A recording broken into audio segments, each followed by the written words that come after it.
There we go. That's better. Okay. So this is number one. Okay. Tell me a little bit about this image. So back when I started this project, Beautiful Struggle, if I had been able to paint, if I was an artist that had that skill, and I created from my mind the exact image I was looking for with the concept of the project, this image would be it. And so Death Valley, I don't know if you followed it at all, has been going through this, excuse me, what they call a super bloom. It happens only once every 11 or so years, and it was going on this year. I've been tracking this for 3 years, waiting to get down to Death Valley and see the wildflowers, and unfortunately I wasn't able to get away during the super bloom, and I was totally heartbroken. It was killing me because I'd waited for this forever, and it was the whole crux of my project. But finally I just had kind of a break from reality. My whole life was falling apart anyway, and I just threw up my hands and said, I'm going anyway, you guys figure the rest out. And I just jumped in my truck and I left. And so I drove straight through that night, got there, slept in my truck, and woke up and shot all day and the next day, and then drove home. And this was actually one of the very first, well, it was of the first 10 captures that I made that trip. I'm walking out there through Death Valley, and I see exactly what I've been looking for in my mind's eye the whole time. And I just thought, what a great thing that I dropped everything and went. So the reason I love this so much is we have such a play in texture. You know, the soft petals of the flower, and its delicate nature, and this hard cracked. It looks like mud, but it's playa. I'm sure you're familiar with, and it's actually hard like concrete. Like it would take your pocket knife to chip one of those flakes out. You can't just lift it up with your finger. And just this whole idea of this beautiful thing growing in this place that grows nothing else. Death Valley is totally dead, nearly. And here's this beautiful yellow flower that waited 11 years to bloom and say, hey, look at me. And it's going to die and leave seeds that hopefully 11 years from now do the same thing. So to me, it's a real inspiration of perseverance, of patience, of waiting for your turn to shine, and then doing it in all your glory. I love it. I love how the lines of the mud kind of frame the flower and radiate out from the center of it. And again, just the whole play on texture and color, the color and absence of color. It just, to me, this encapsulates the whole project of Beautiful Struggle. I couldn't agree with you more. I think that this is a beautiful image. I don't think that you could have planned it better if you were painting or creating it on your own. So kudos to the flower for being so accommodating. Exactly when you were there. I love the lines leading in that you sort of have this four corners converging thing right at the center of it, rather than it being in a, like a lateral crack only. So I like that it leads into itself with the lines. I don't have a lot of critique as far as improvement. I like the minimalist and the fact that you kept a lot of the somewhat negative space with the cracks. I think that they all accentuate it. There's enough with the light and the shadow play to get like a little bit of the texture and the motion, to see that it's not smooth concrete, that there is texture to it besides the cracks. The only things that really jump out at me are over to the very left. It looks like there's like a piece of a leaf or like some sort of like blue speck blue over pebble. there. Yep. Yeah, that grabs my attention because it's the only thing that's pulling color aside from the leaves. And that made my eyes jump to it a couple of times. There's another one that's in the crack above Yes, the just smaller above flower. it. So those I would go in and just retouch out, because they pull my eye just because they have color and nothing else, but the flower really does. You've got this lovely monochromatic thing going on. So those would go for me. And then the crack directly below in the, if we broke the four cracks that are converging in the flower, down in the bottom left quadrant, there's one that's like leading in that almost makes it to the flower and doesn't. That one grabs my attention too, and I think it'd be stronger without that one. Sure. But other than that, I love it. I kind of wish that we had just a little more sharpness in the main cluster of the leaves, just because I feel like we have all this sharpness and vibrancy in the flower, and then it picks up again down at the bottom middle of the framing with the crack. And I feel like the flower is definitely the starring role of the image. So having all of that texture in the leaves being tack sharp, and I think it gets a little muddled, like right in the middle, densest part of the leaves. But I think that you could probably go in and just tweak the sharpness on it, and then contrast a little, and probably allude to that if we didn't get it in camera. But other than that, it's a fantastic shot. This would definitely be a 3 for me. And honestly, of all of the images that I've seen of yours, I think this would be my website opener. Like, this would be the first one I would want people to see if I was marketing you. It's definitely Thank you. signature image worthy. Thank you. In fact, I do have it on a new site that I'm dedicating specifically to this project. It is the opener. So thank Very you. cool. Okay, let's take a look at the next one. So next one's a little different. They call this one a ghost flower. It's really kind of hard to see. It's like maybe 1.5 inches tall. It's kind of tiny. So I'm really down close on the ground, trying to show some of the detail of the stamens and everything like that.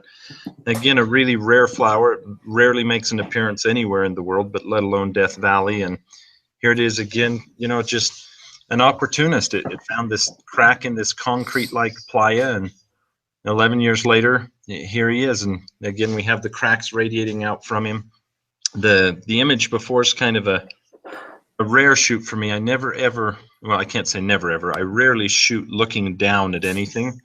And more than anything, that's a philosophy statement of I just really don't look down on people or things, having been in the gutter myself more than I care to.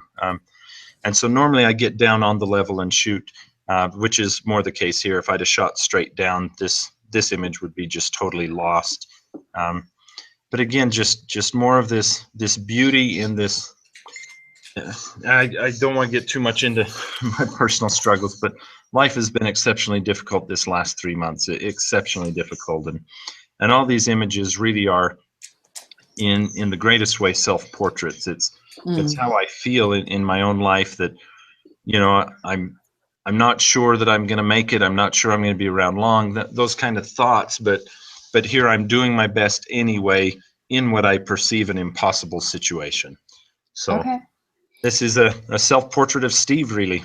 Yeah, I think it's always interesting to see where we are in life, which is the benefit of photos for everyone, even the non-photographers we photograph to document our lives. And I think for artists from a creative standpoint, we just do that on a much deeper level.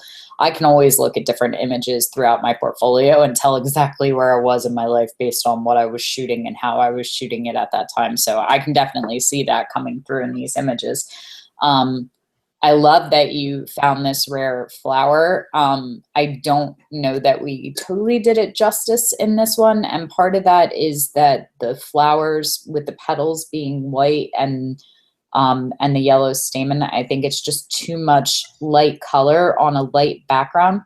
And I don't think we quite got into like macro work. It's like impersonating macro kind of thing, because it's such a small thing that I think it had the potential to be really, really excellent, and we just lost it a little bit with lighting.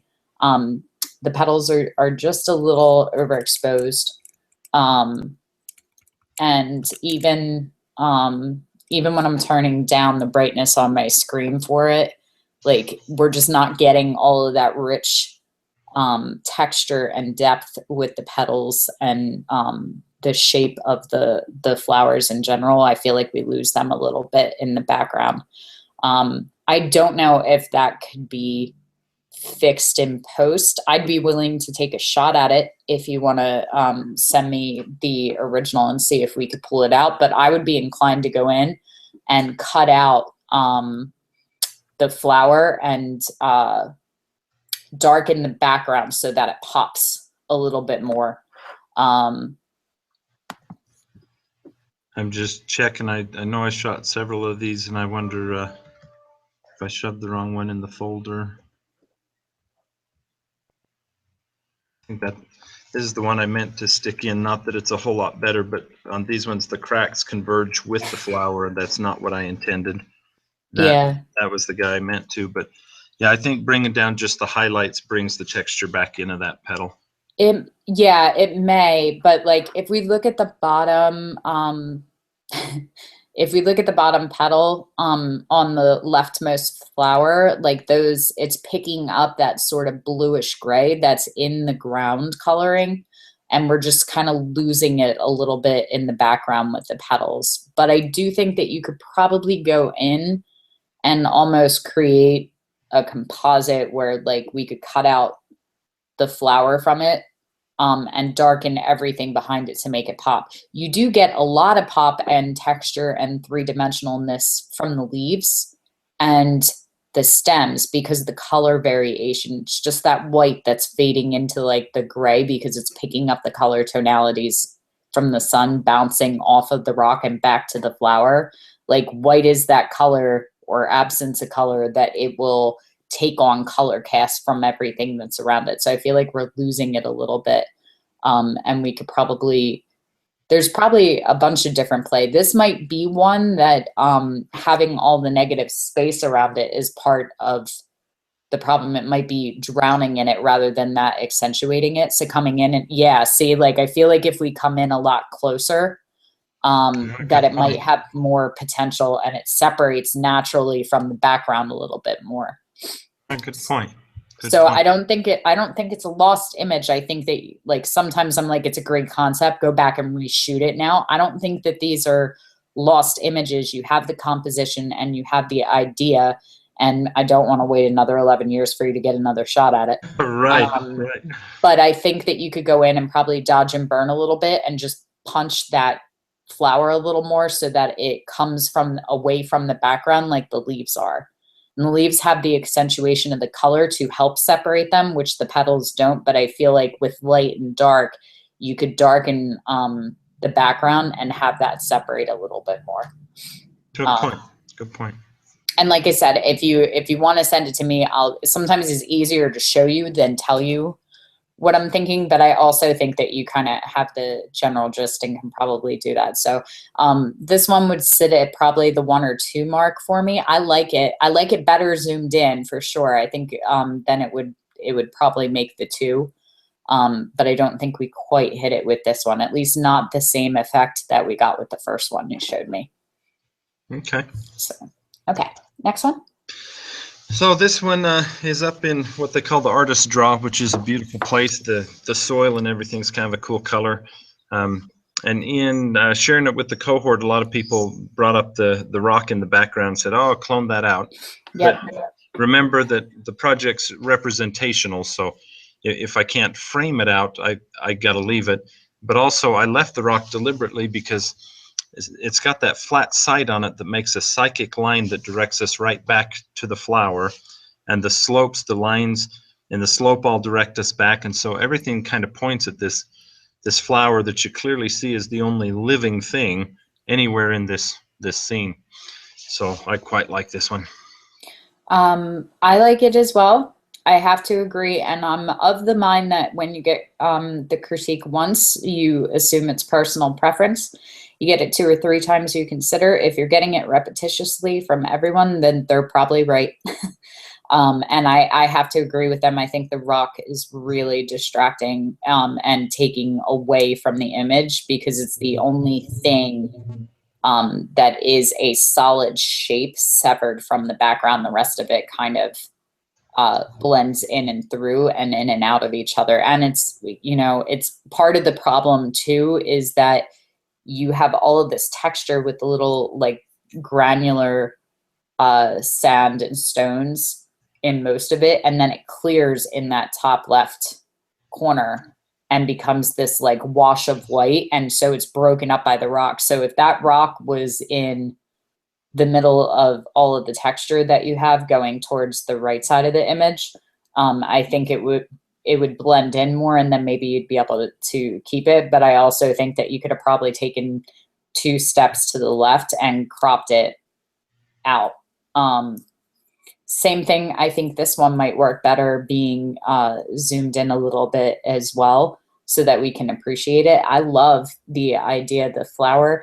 And it also kind of depends on your intentions for how you intend people to see it. If 90% of people are seeing it online, I tend to crop a little closer because you lose a lot of the detail in digital work because it only shows so large. So sometimes going in and seeing it closer is more important than seeing the vastness of the rocks and the landscape.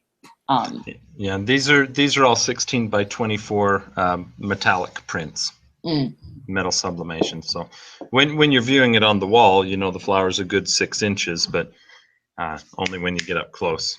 Yeah. So again, I'm loving the color play and the fact that you get these sort of monochromatic sort of backgrounds, and then the punch of color from the flowers is really visually appealing. And I like the minimalist mindset that you have, that there are these sort of wide open spaces with all this negative space around, and then this punch of life in the middle of nothing. Which I think is probably just reverberating from where you're at personally right now in life. Yeah. And I totally get that. There was a little weed growing on the second floor of the hospital roof, and it shouldn't have been there, and it was the only thing there, and it was a weed by all intents. I'd pulled out 50 of them around my gardens, but it was something that I really connected to when I was sitting with my dad. So there, I get that lonely spirit kind of vibe from it. I remember that image from your blog before we ever started this journey together. Yeah. So, so I get it. I definitely think that message is ringing loud and clear. This one would be a 2 for me. I would definitely get rid of the rock, crop it out, and restructure, or clone it out. If you want it to be honest interpretations and you don't want to move things, then I would crop it closer and tighter in to let the flower be the main star. I feel like she's competing for the attention in the image. And if you're getting that resoundingly from a lot of people, then chances are we're right. Go ahead. I'm sorry. I'm also all for standing your ground and digging in your heels and going, no, I believe that this is the image and how I want it. It's just, it's a balancing act sometimes between taking critique and knowing when to stand your ground. So if it's super important to you to keep that for what it means to you, and, when you explain the image and the importance and significance of it there, then I'm fine with you holding it. From the standpoint of image composition, for the sake of the visual appeal of the photograph, you would lose points in competition if you submitted that right now for the rock. Yeah, and I do have a version where I did move left and shoot and the rock's not there, but this is the one I keep hanging on to because that rock's metaphorical. It is the stumbling block, and it just keeps pointing back to this flower. So even though it's distracting, my whole life's distracting right now. This is the image I'm married to. It's where okay. Sounds good. For better or worse. This one, same kind of flower, different location. And again, looking down at, which is normally not my style, but as I was walking along, I had to get it because of this little power triangle that it makes between its shadow, this rock out of place on the left, and this beautiful soft plant on this hard, rough playa. It was just one of those really cool moments. It works good in a square crop, but because the rest of the series is 16 by 24, I left the negative space so it belongs with the set. But as a single image, it works in a 1x1, just really fantastic, making a cool little power triangle there. And then we have all those energetic little cracks in the playa that, just kind of radiate around as well. Mm. I agree. I think the square crop would be better. I think there's a lot of unessential information around that really isn't adding anything to it. And it's big enough that it's not enough negative space to warrant the extra negative space, which is interesting. I'm glad that we got a different perspective with this one. I'm not a huge fan of the super harsh shadows under the leaves, because I think it's so dark against it that it makes it difficult to tell where the leaves are ending and the shadows are beginning unless you're really studying hard on it. You almost have to strain your eyes to look at it.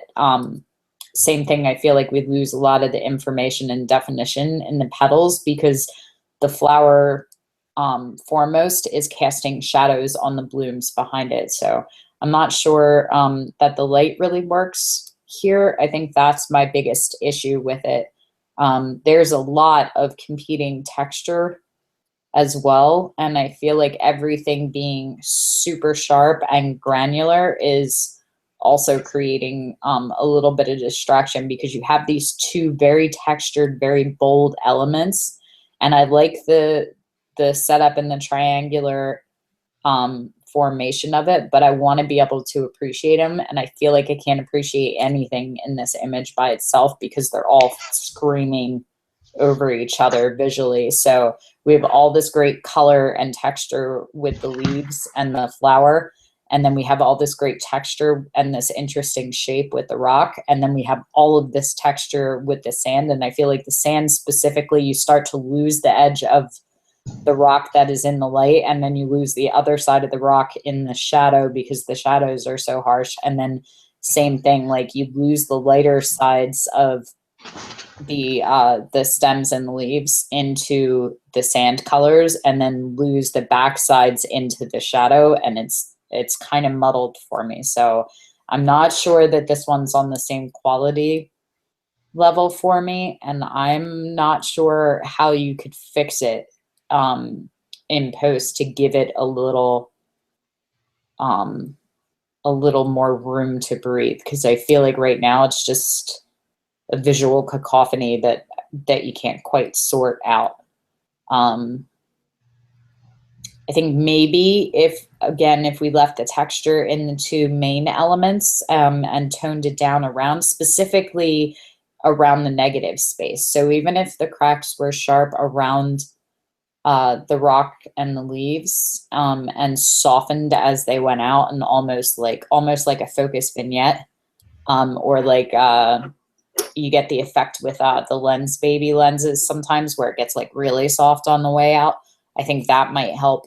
But right now I think it's too much contrast in texture and color to work as a successful image for me. Okay. So, but this one I love. Yeah, this one I immediately printed 5 different ways. As soon as I got home, I put it on a big canvas, a big luster print, a metal print, and a small 8x10 to give away. I could go on and on for hours about this image. I'm in love with everything about it, down to the little debris in the cracks that's a little distracting. I mean, I love everything about it. I think that this is a really good one. And this is a good blend of the elements, and you hit on this one with the first image you shared too. It's the juxtaposition of the monochromatic tones and how the stone and surface that it's on, and even the little pieces of debris and the cracks are all operating in this sort of gray, white, sand kind of thing. And then you have this punch of green and purple, and the change in the texture between a place where there's only death and the vibrancy of the leaves and the petals and the texture of life growing, and that convergence point between the two. And I think it works really well. I love that, again, it's set up for you really nicely, that the cracks sort of soften themselves and dissipate away as they leave the flower. Yeah. So the further we get away from it, the softer the cracks are, and that works really well as a visual element too. The negative space works great. And metaphorical too. I mean, doesn't it seem like our struggles are so much more intense than the ones we see 10 feet away from somebody else? Yeah, absolutely. I might be inclined to crop it in just a little bit closer. I'm not sure that I love like the top, like 2 to 3 inches. I feel like it might be just a little too much information left up there without anything necessary. Yeah, like even that, like it'd be subtle. I'd just be like trimming like the last ½ inch off the top. Just enough, because I do like the fade out kind of thing, but yeah, like probably like right about there would be enough, like just enough to cut it off to where the information's non-essential. But this is another one that I think is absolutely beautiful and worthy of being one of the first images people come across with you. Yeah, I'm in love with it on every level. So is that all of them? One more? Yeah, that was 5. Okay. I think. Let me double check. I think that's all of them But too. that's it. Yeah. Excellent. Yeah. Okay, so you can turn off the screen share. How are you feeling doing such an interesting collection, especially having waited to do it for so long? Well, in fact, let me share real quick before I turn off screen share the second evolution of it. So now I'm taking these images I make, and I'm going out in the public and finding people that I find beautiful in their struggle, whatever struggle is. So this one's kind of obvious, it's homeless people, but I have them look through all the images and pick one they identify with and tell me why, and then I photograph them with it, and I'm creating a book where I'm on one side showing their picture, on the other side I'm telling their story, and it's the most alive I've felt in a really long time. I'm just Excellent. in fact, let's see. You have a couple of these on hand? I should have 2 of them in that folder, but I don't know why they're not there. Let's try. That sounds like a great Sphere 2 project. And I'm doing 2 variations on it, which is fun. So the one variation is, oops, wrong one, concept. One variation is where I'm finding these struggling people and adding their stories. And wouldn't you just know it, it just happened to be a Navy veteran that I picked. So these folks were panhandling down in downtown Salt Lake, and I was with my son, and I watched literally people walk by and spit on them. I watched people ignore them. I watched people kick them as they walked by. And I was so sick to my stomach and so heart hurt. And so I walked over with my son, and we just sat down on the ground and started talking with them. Turns out Ashley's a Navy veteran with just 1 year left of nursing school. You know, and here people are judging her as lazy or whatever judgments they're making about her. She's a wonderful human being that just hit a brick wall, and she's not a drug addict. She's not a chronic homeless person or anything like that. She was just a wonderful person in a bad place, and all of these people are just prejudging her as something totally different than what she is. I just hurt so bad. And Nate was a severe alcoholic for 15 years until he had, quote, an incident that forced a change in his life. Elaborate, but you could tell it was probably something like he ran somebody over drunk driving or something. It was significant. And he's been sober now for a very long time, but just can't get on his feet because of the past he already ruined. And so anyway, I go around and I find these people and do a little story on them. And I'm putting together this book because it's just so personal to me that it's what this whole project culminates to is this moment, saying that we're all having a struggle, regardless of whether we look like the Wall Street banker or Ashley on the street. We're all struggling with something significant, and as we get through that struggle, that's the beauty of the thing. I think Ashley's one of the most beautiful people I've met in the last month, and it has nothing to do with classical outward beauty. It just has to do with she's still trying, even though everything is stacked against her. So moving forward with this project, is there more images that you're looking to create to be photographed with these people, or do you feel like you have a good collection of that now? I've got a good collection, but I'm still building it every time I find the right moments and opportunities. So I've got about 100 really good images, in my opinion. I just keep building because not everybody's going to identify with the same kind of images. So anyway, this is phase 2 of that project. Can you give me just a second? I'm doing a video conference. And then on the other experimental side of it is I'm posting the work in public places and watching people interact with it. This was inspired by JR in Paris, who hangs huge murals all over the cities of the world, and basically just seeing how people interact with it. This guy decided to tear it down and throw it in the garbage, and that was kind of traumatic and hurtful. And doing whiteboards in different kind of neighborhoods, trailer parks, and everything else. And hang on just one second. I gotta. Sure. Zoop. I don't want to jump and scratch. So this is a lot of what we do in Sphere 2 and Sphere 3. For those of you that are watching from earlier foundations, a lot of the work that you guys are doing, building your portfolios and finding your voice collectively, we're doing that so that we can get to these kind of projects and have them be really powerful. I'm just filling dead space until you sit back down. Okay, cool. So I'm back. So anyway, this one was in a typical middle-class neighborhood, and I just put up the picture and watched people walk by, and there was a marker there. There were no instructions or anything, and people just started writing what they thought or felt or whatever. And anyway, so that's the other project I'm doing with this, is experimenting with people's social interaction, both with art and specifically with this project. Okay, I like it. So you're at level 14 right now. We're turning up momentum as we're moving forward because I'm wrapping up the foundation sphere. How are you feeling about this collection, about where you are artistically now? Because you've been having a rough go of it. Well, it's really frustrating because the project is so personal that it's hard to separate critique of the work from critique of self at this point. I'm so emotionally invested.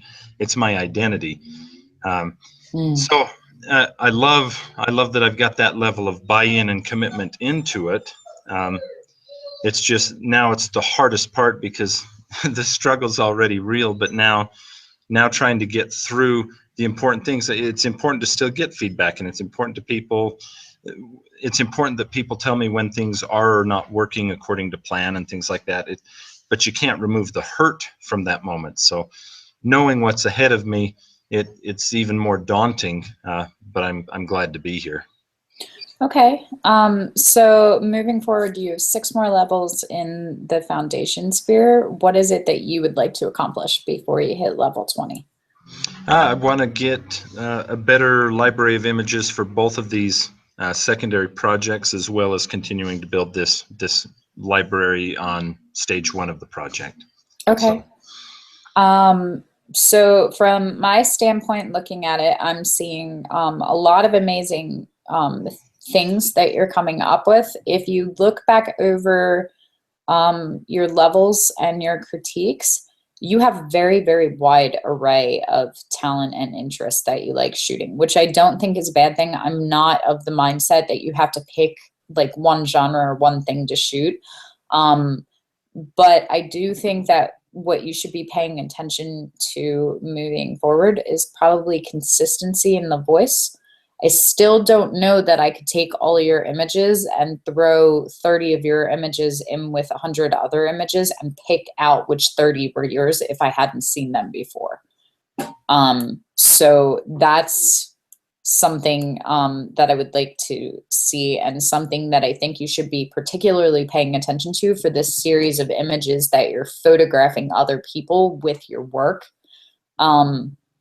It's really, it has the potential to be a very powerful piece, I think, to have your art within art, you know, and have the people reacting to it. I love that idea. You could build all of Sphere 2 around that as a project to complete this book series. I would love to see that. We just, if you didn't get a chance to watch, we just hung out, Sandra and I hung out about Sphere 3, and she worked on a book, all of Sphere 2 of her work.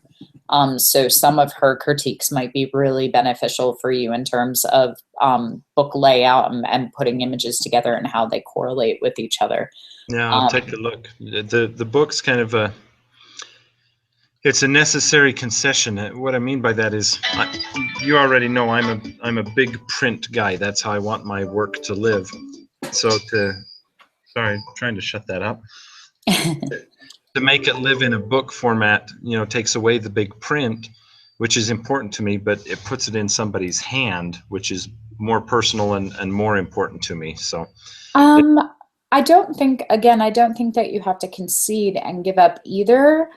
It may be that it's both. It may be that you have a collection of all of these together as a book, but that you also do them as beautiful big prints, and do it as a gallery show, and people can buy the individual ones that move them. I could definitely see it marketable as both from a financial standpoint and marketable as both from the standpoint of gaining following and interest. I do think with this kind of series and with the quality of the images that you're creating, if we can get you to a point where everything has a consistent feel to it, that I can pick it out and people will know, like, that's definitely, that's his print. Like, your name's only valuable on it if people don't need your name to tell you it's your work.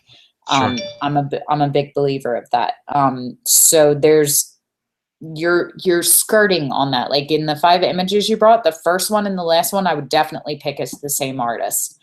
I don't know that I would pick the overhead with the harsh light as the same art. I would probably pick the second one and maybe the third one, but if you put a whole bunch of people in the desert shooting during the super bloom and gave me all similar images, I don't know that I could pull yours out. And that's where we start really getting into it is, if I pick all your images, would I pick them out of everybody in the group? Probably, but some of that's content related. If I had everybody from, what do I have? I have like 42 active apprentices right now. If I took all of you out into the desert and let you all shoot, would I be able to pull your images out? I don't know that I could yet. Not all of them. I think I could put collections, like I could pick out 2 and 3. You shoot with a sort of idea and emotion in mind that I feel comes through most of them, but sometimes we hit the rock. And so I think that should probably be your focus from a visual standpoint, is making sure that when you're shooting and when you're editing, that the images that are making it into the final collection are ones that work with your overall style and your voice. And I think that's going to be hard for you because you like to be in a wide array of places and you're still kind of experimenting. Question, do you guys make invitations? That's okay. Hang on just one second, Jessica. Sure, no I don't problem. do invitations, but I can refer you to somebody. Okay.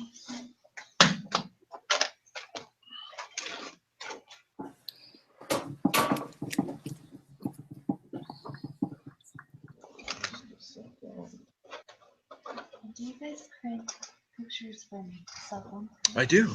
You do? Okay. How do you go about that? Email me the file is the easiest way. So email it from your phone, Okay. and then we can print it on any material, any size. Okay, good. Okay, so we'll mute him for a second while he's dealing with that. Everybody's working.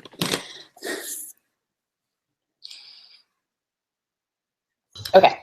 Sorry about that. So you can tell I evolved. Also, the kennel wasn't working as well, so I'm also now doing my print shop and gallery. And How's it going? Well, it's added a whole lot of pressure and stress to my life, but it's the direction I want to move. So. Oh, that's good. It should. If it's easy, then you're not growing. Growing always comes with growing pains. I doubt any of those flowers we looked at would tell you it was easy for them to bloom this year. That's the point. Yeah. So that's really, I think, my focus for you in the next couple of levels is looking for consistency. When we get to level 19, the images that you bring, I want that to be something that you're paying attention to.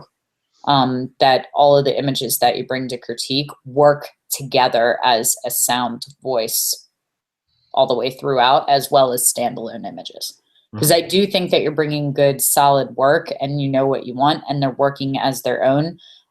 But I wouldn't pick them to all lay out next to each other in a gallery or in a book right now, because I don't know that they wouldn't compete with each other visually. Does that make sense? Yeah, yeah. Okay.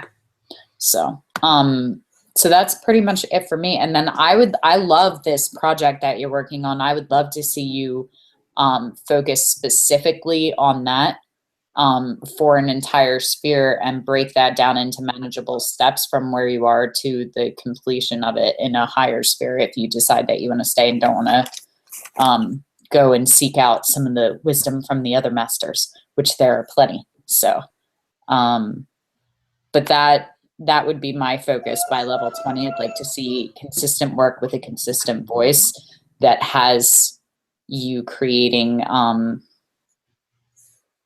signature work that's easy to recognize, because I think that you have it and I see it in different pieces that you're bringing.